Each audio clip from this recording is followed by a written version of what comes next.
começar o programa de hoje, o Sport Center de hoje, falando do clássico de Minas Gerais. Hoje, nem no Mineirão, nem no Independência, a partida aconteceu no Parque do Sabiá, em Uberlândia. Mário Marra, o Atlético consegue um resultado importante e encosta no Botafogo. E dá para dizer que já é algo definitivo, porque o Botafogo já jogou e já perdeu.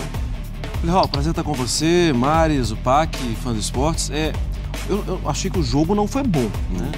Aí é claro que a gente tem que ponderar que é clássico, que é tensão, e isso tudo tem que ser ponderado, tem que ser levado em consideração.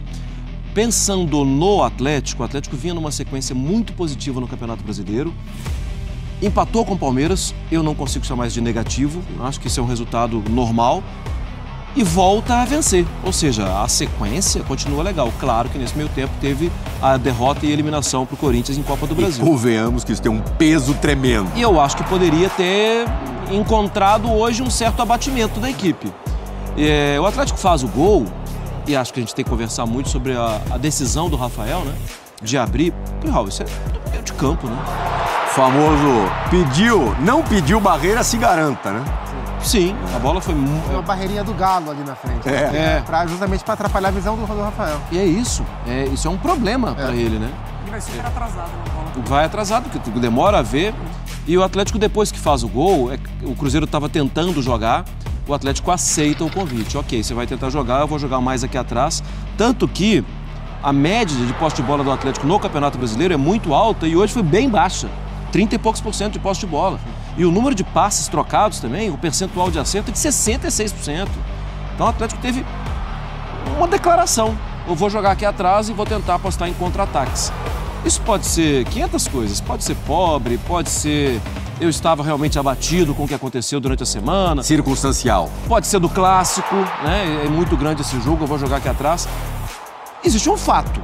Tem 500, pode ser, existe um fato. Deu certo, porque volta com os 3 pontos para Belo Horizonte. E de novo a gente viu o Cruzeiro tentando jogar.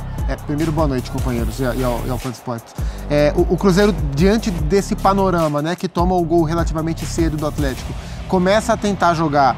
E aí ele esbarra em dois problemas. Primeiro, na diferença técnica que existe entre os dois times, o Atlético é melhor do que o Cruzeiro. Então, a partir do momento em que o Atlético força o Cruzeiro a esse jogo de busca pelo espaço, que é um jogo que o Cruzeiro buscou, o Cruzeiro esbarrou numa limitação técnica para conseguir e esbarrou em uma questão que o Cruzeiro vem esbarrando, e eu e a Mara, a gente teve durante a semana aqui no Sport Center, depois dos jogos, discutindo bastante isso, que é a dificuldade que o Cruzeiro tem de converter as suas chances. O Cruzeiro é um time que desenvolve bem o jogo, mas termina mal os lances. E hoje, contra o Atlético, a partir do momento que o Atlético se fechou um pouco mais e o Cruzeiro assumiu mais essa postura de tomar a iniciativa do jogo, o Cruzeiro também teve dificuldade, assim, de criar chances reais quando criou através de cruzamentos ou de bolas mais longas. O Everson trabalhou, o Wesley teve uma grande cabeçada no segundo trabalhou tempo. Bastante, né? Trabalhou, mas é um time que precisa definir melhor, né? É muito comum nos jogos do Cruzeiro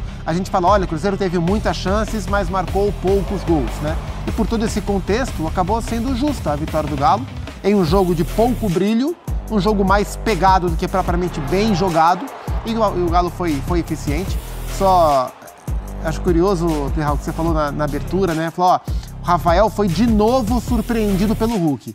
Uma vez a gente chama de surpresa, 2 vezes não é mais surpresa. Não dá pro Rafael tomar o gol que ele tomou. O Hulk tem mérito no chute? Tem. O Hulk chuta pra caramba. É uma fortaleza. Foi uma pedrada. Mas não dá pro Rafael tomar o gol que ele tomou do Hulk. Sabendo quem é o Hulk, sabendo do gol que ele já tomou no Campeonato Mineiro, ele não podia tomar. Essa coisa de abrir barreira, lembro de 2 lances.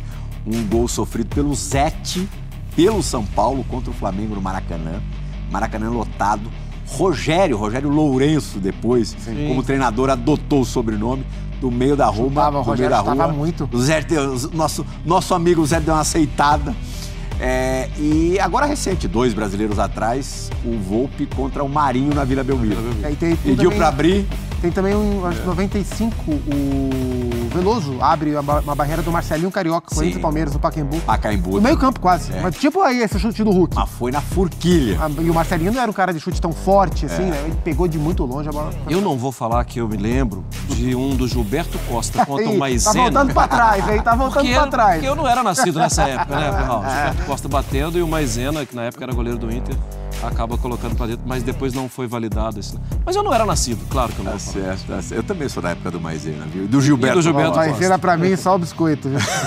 Mari, até pra te dar mais dados pra tua primeira participação no Sport Center, em todos os quesitos do clássico de hoje, nos números, o Cruzeiro foi superior, foi melhor. A gente vai apresentar esses números agora. Não dá pra dizer que o resultado é injusto, como falou o Zupac, porque em termos de eficácia, o Atlético, enfim, foi competente, foi capaz. Mas olha lá, posse de bola, 64% Cruzeiro, 36% Atlético. Passes certos, 375 Cruzeiro, 166 Atlético. Chutes certos, 19 do Cruzeiro, 5 corretos, 7 do Atlético, 3 corretos. Grandes chances, 3-2 para o Cruzeiro. Escanteios, aí é uma lavada 3 vezes mais, 12-4 Cruzeiro.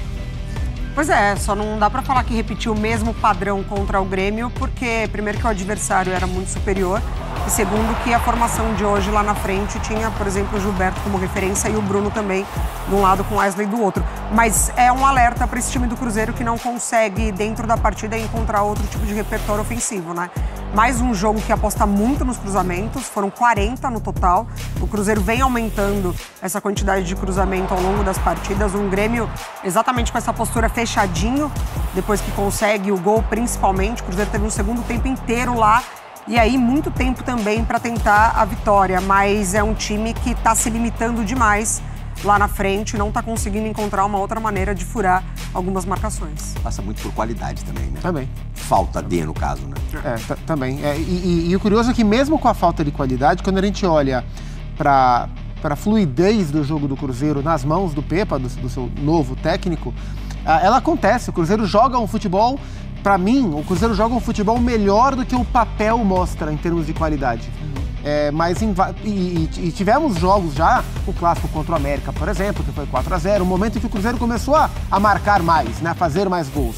Mas nos últimos jogos, nos jogos da semana, ele enfrentou um cenário parecido, equipes que marcaram relativamente cedo contra ele, que se fecharam, o Grêmio já estava fechado desde então, mas que se fecharam, e aí o Cruzeiro começou a martelar, com muitos cruzamentos e não conseguiu fazer. Foram 2 jogos com roteiros muito parecidos. É uma ótima dica para quem quer enfrentar o Cruzeiro do Pepa. Eu acho importante, assim, que a gente, traçando o cenário, lembrar.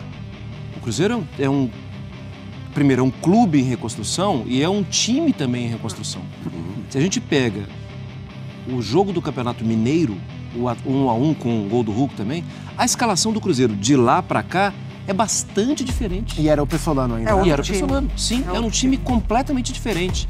Isso só melhora a imagem do Pepa, só melhora. E hoje, até que ele poderia tentar uma outra escalação, ele baixa o Jussa.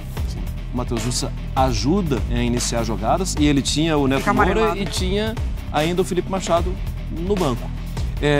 A liberdade para os laterais, e aí acho que também aí teve o poder também de fechar um pouco mais os lados do campo, né? Os 2 laterais do Cruzeiro têm feito um campeonato ótimo. Os 2 têm jogado. E o Galo, ele enfrentou um Galo que veio com Otávio e Batalha, né? Geralmente é Otávio ou Batalha, hoje eram os 2 que fortalecem mais. Apenas pela segunda vez no ano, né? Porque aconteceu contra o Milionários, um jogo classificatório de Libertadores. Respeito. E também entendendo o que está acontecendo, né? O reflexo da semana, reflexo da semana. Você acha que o Cudê corria algum risco antes do jogo de hoje? Pensando em direção, não.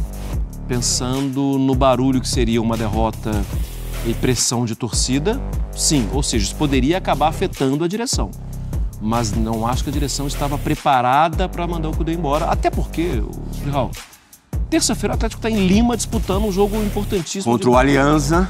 O Alianza é o último colocado do grupo, mas é o suspiro final, a última bala na agulha. É um grupo apertado. O episódio de quarta-feira era um episódio passível de demissão, né? O Cudê não foi demitido por 2 motivos. Primeiro, porque ele é bom técnico. Segundo, porque o trabalho anda num ritmo de crescimento. E tem um terceiro, que a diretoria sabia de tudo. Sim. Tá, sim. Ou seja, mas se é pra fosse demitir, demite a gente também, né? Se fosse um técnico mais instável, um técnico que se tivesse mais dúvidas e um momento mais instável do Galo, o episódio de quarta-feira, como foi, era um episódio de demissão. Mas vale a pena você abrir mão de um trabalho que está acontecendo porque aconteceu um episódio grave que não deveria ter acontecido, mas vale a pena? Não vale a pena. O trabalho está no crescimento, né? Acho que foi um ponto fora da curva dentro do momento do Atlético. Até dentro da Libertadores está em recuperação. O Campeonato Brasileiro, você acabou de falar, grudou no Botafogo, que perdeu o jogo. E nesse caso, talvez a ausência da próxima fase da Copa do Brasil pode, de alguma maneira, ajudar o Atlético na luta pelo título brasileiro. Para um elenco de time base de 30 anos, você tem uma folguinha. Uma frente a menos.